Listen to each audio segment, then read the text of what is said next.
Now, it shouldn't be that way. It wasn't supposed to be that way. We were supposed to be on a steady, if difficult sometimes, march towards progress. And yet, just a few weeks ago, the United States voted for a second time to not elect its first woman president.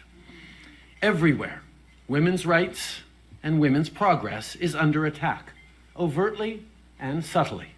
But I want you to know that I am, and always will be, a proud feminist. You will always have an ally in me and in my government.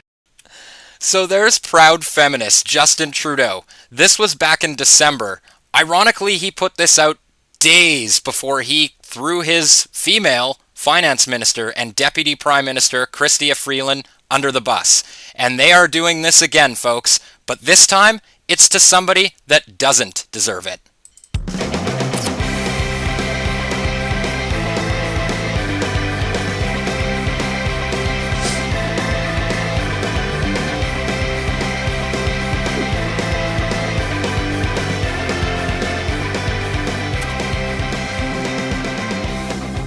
What's up, everybody? Welcome back to a brand new episode of Jonny Says So. I'm recording this on Sunday, and Friday evening actually, Ruby Dhalla, who is a recent contender for the Liberal Party leadership nomination, found out through reading on CBC News that she was disqualified from the race. So, let's go check out her Twitter page to see what she had to say about this. I have just been informed by the Liberal Party of Canada that I have been disqualified from the leadership race. This decision is both shocking and deeply disappointing, especially since it was leaked to the media. If this sounds familiar, it's because it is. This seems to be the Liberal Party's MO when they want to get rid of somebody, including the Prime Minister. Because guys, if you remember, Justin Trudeau had been saying for weeks that he was not going to resign, he was going to hold strong, and he was the right person for the job. And then all of a sudden, that changed one day when the media started reporting that he was going to resign soon, and sure enough, he did. The allegations that the party have used against me are false and fabricated. The tactics used to remove me from this race only confirm what we already knew. Our message was resonating, we were winning, and the establishment felt threatened. One day it was foreign interference, one day it was campaign violations, all in an attempt to keep me from debating Carney and winning. Well, to be fair, guys, I don't think winning a debate with Mark Carney is a hard accomplishment. I will continue to stand up for Canadians and fight for Canada. And she goes on to say, disqualified. The establishment in the Liberal Party of Canada clearly wants to hold on to power. They could not handle the fact that I was the only obstacle to Mark Carney's coronation, both on the debate and on the ballot. She's not wrong about that, guys, both in the sense that she's the only obstacle in the Liberal Party to Mark Carney's coronation.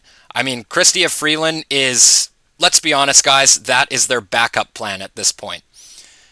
And she absolutely is a threat to them, but don't take my word for it. Let's listen to a former Liberal chief of staff and see what she has to say.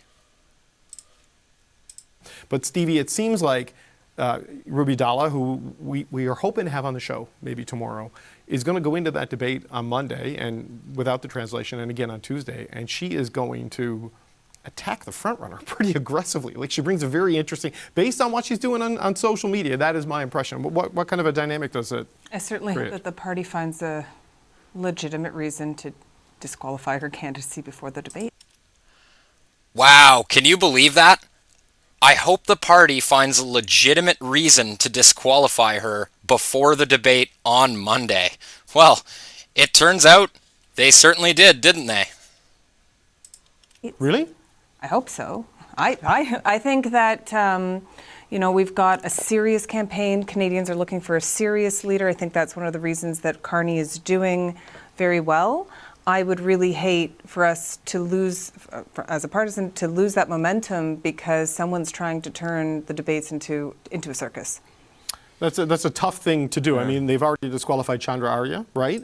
So there it is, guys. There's Stevie O'Brien completely giving up the game and saying the quiet part out loud that they absolutely cannot have somebody that challenges their narratives. Like, What does she even mean, turning the debates into a circus? Ruby Dhalla, I am looking forward to being the outsider at the debate, to speak on behalf of thousands of Liberals who want to have a voice, to bring our party back to the center and challenge the establishment. A new chapter begins. When I joined this leadership, it was with the purpose to bring the Liberal Party of Canada back towards the center.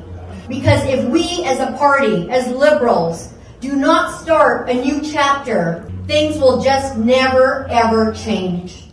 Bring the Liberal Party back to the center. Seems pretty reasonable, doesn't it? I mean, this is clearly what most real Liberals actually want. This explains why Pierre Poilievre has been dominating the polls, well, before the Donald Trump tariff trade war situation started unfolding.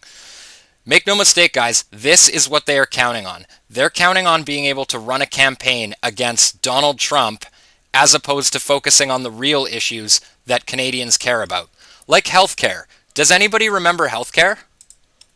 Access to healthcare services in a timely and an efficient manner. We need to have more doctors into the system. We need to start delivering the healthcare model differently. I think we need to start going into a community-based model with getting nurse practitioners involved, getting pharmacies in our country involved. Those are people that so many Canadians trust. Our healthcare, our hospitals, our doctors, our healthcare providers are simply overburdened, overworked, and I believe that the federal government needs to start supporting them and start supporting Canadians who want access to healthcare services. And these are the kind of conversations we absolutely should be having as a nation.